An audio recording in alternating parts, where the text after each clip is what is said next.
there, fellow marketers. Professor Wolters here, and today we're going to talk about is Porter's 5 Forces analysis. It's kind of an older model, but it's a very powerful strategic analysis model that you can use to better understand an industry that you're going to be working in, whether you're thinking of the general hotel industry or the public university industry like we're here at the University of Illinois, or maybe you're thinking something very niche like we are in the uber caffeinated drink industry. There's a lot of things you really have to think about, and this model really gives you a really robust idea of what's going on, and it focuses on 5 different competitive factors. One is what we call the threat of new entrants. How likely is it that a new competitor is going to come into a market?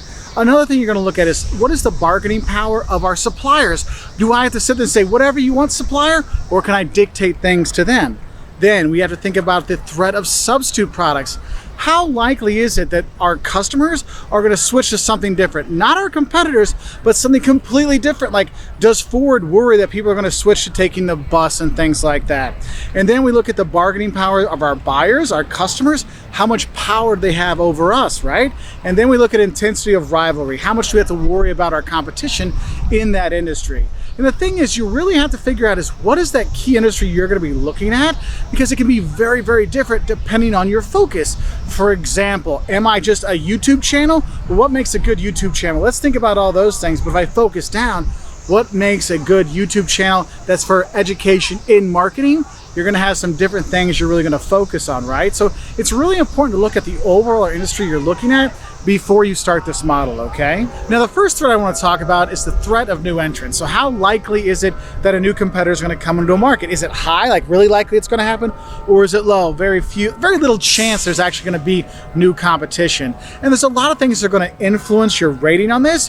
One thing you might look at is brand identity. Is this an industry where the brands are already set? I mean, there's no point in going into the cola industry because you're either Coke or you're Pepsi. So the threat of entry in the cola industry is very low.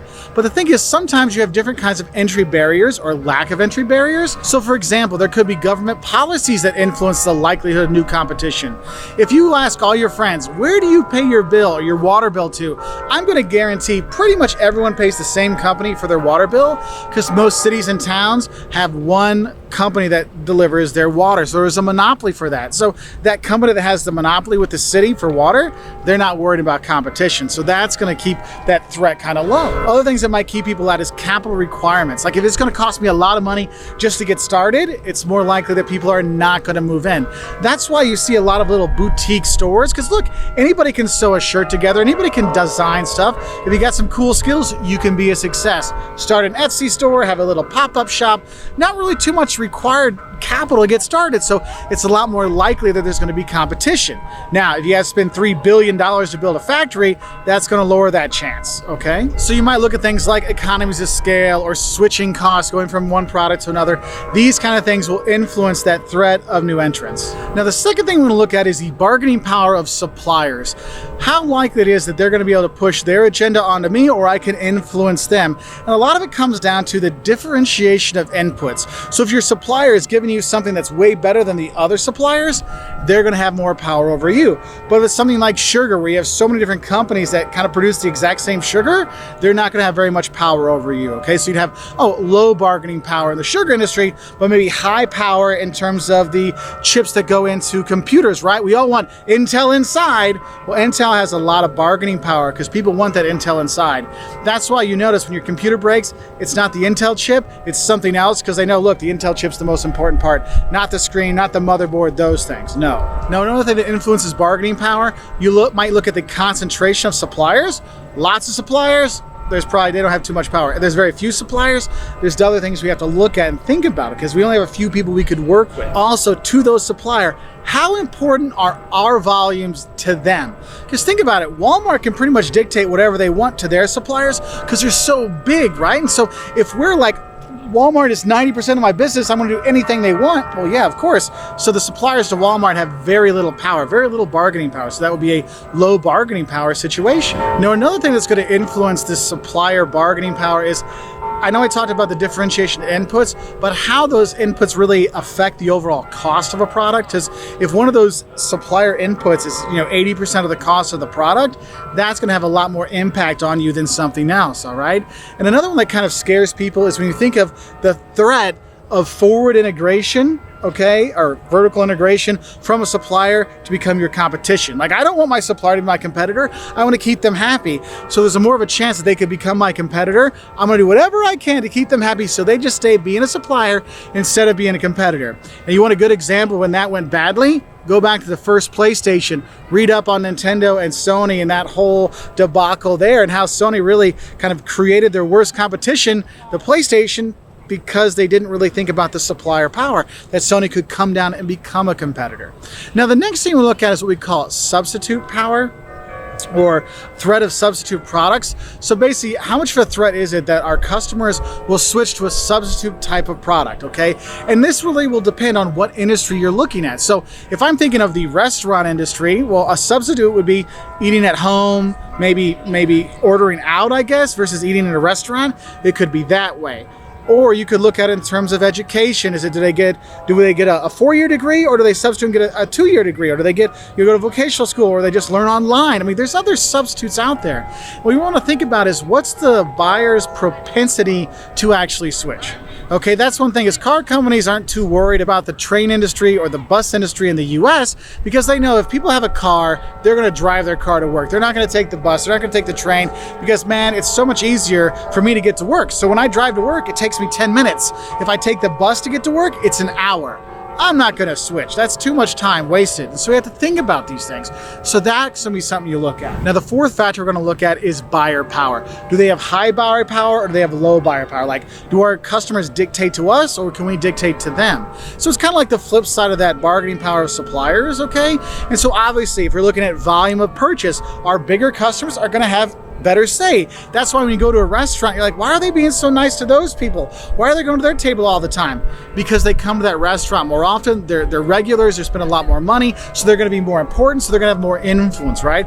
You're only going once. People don't care. That's why when you look at it in terms of tourist spots, right? You go to Venice in Italy or Orlando in Florida, you'll notice that the restaurants don't care about the customer really, because they're like, look, we have so many customers, and you're only going to come here once, and you're going to leave from your going back home, that you have no power over me. The next client will come through. And so you have to think about these things. Another thing you might want to look at is product differences. So if our product is very different than our competitors, I'm not really too worried about the power of my buyers, because they're like, look, if I'm selling a Ferrari, I'm not too worried about a Ford or a Mercury, all right? I'm just like, we're not competing. There's too big of a difference here, so there's not going to be too much buyer power in that situation. But I think the biggest influence in buyer power is what we call buyer information. The more information that buyers have about the prices, about the market, about their options, the more power they have over you, because that information is power. I mean, think about it. If you see something online that offers to sell a book for $5, and then you go to the bookstore and it's $10, well, are you going to pay $10 at the bookstore? Of course not. You're going to buy it online because you saw that cheaper price online. It's giving you that information. And so as the more information's out there, the more power flows to the buyers, because they can say, well, if I go online, it's only $5. That's why you're seeing companies like Best Buy and stuff like that. They say, we'll price match. Show us the price, we'll match it, because you can go out there and find that lowest price. Now, one thing though that will take away the buyer power is brand identity. If you identify with a brand, look, I'm a Coke person. I like my Coke. I like my Culver's. I like my Delta. I buy with them, and they know that. And they know that I'm going to pay more money to have my Coke, to have my Culver's, to fly with Delta, because I like them better. I'm loyal to them. And if the buyer has loyalty to your brand, well, when they give you that loyalty, they're also giving you that power, because they know that, hey, they're going to want to spend more money to have our product. So so the company has power over you. So you kind of think about these things that way. Also, remember that Nintendo PlayStation example I talked about before? You have the same thing. If there's a chance that your customer could backwards integrate and become your competitor, yeah, that's when you're going to be kind of worried. You're going to make sure you keep them happy so your customer doesn't become a competitor. And then the fifth factor we want to look at is intensity of rivalry. So how much they fight in this industry. And it really depends on what industry you're looking at, right? So we're thinking about these things. And so one of the things that will influence the intensity of rivalry is the overall industry growth. Think about it. If there's plenty of room to grow, we're fine, we're happy. But as the industry growth shrinks, that means the market shrinks and there's less and less space, you're going to have much more intensity of rivalry, much more fights out there. And you might know that. And I love doing this example in my class where I go up to a student and I say, hey, who's ever shared a room with a brother or sister? You're like, yeah. Now that you're in college, you share a room with them anymore? No. Do you like them better now? Yes. us because we're not together all the time. And so you think about that. When I have space, my brother and I have different rooms, it was great. When we lived in one house, we had a share room, we fought every day. It's that lack of space. We got room to grow, we're okay. Very room to grow, you're gonna have much more rivalry there. Another thing you're gonna look at is actually the sunk cost or switching cost. Because look, if we know that people are gonna buy our product and get stuck with us, we're gonna have a lot more rivalry to get people to buy in. So that's why you'll see so much competition when the new gaming system comes out, whether it's a new Nintendo or Xbox or PlayStation, they're fighting to get people to lock in. That's why you have so many exclusive titles at launch, because you don't want them to like, oh, well, I can play FIFA on any of these systems, so which one does it matter? No, we need to have exclusive Halo or exclusive Mario or Crash Bandicoot or whatever that's only on this one system so we can lock people in. So if we can lock people in, the rivalry is going to be a lot higher. If it's free for anybody to do it, then the rivalry is going to be a lot less. Another thing you look at is also if there's not a lot of differences between the brands, you're actually going to have more rivalry because all the sugar companies are fighting with each other over price because there's not much of a difference. But when it's, you know, a Ferrari versus a Ford, yeah, there's not much intensive rivalry there because we're doing such a different product that, yeah, we're not fighting over the same stuff. So I hope this kind of rough overview of Porter's 5 forces can help you better understand how you can analyze the industry so you have a better idea of what's going on. Because this is one thing I tell my students to do whenever they work with a company. It may be an old school model, but it gives you so much information to understand the suppliers and the rivalry, you know, with the competitors and the buyers and the substitutes and just the industry overall when people are coming in. That really gives you a much better chance of becoming an expert in an industry if you have these as your basics, okay? So I hope this helped you know a little bit more about the 5 forces analysis, and I wish you all the best. Bye.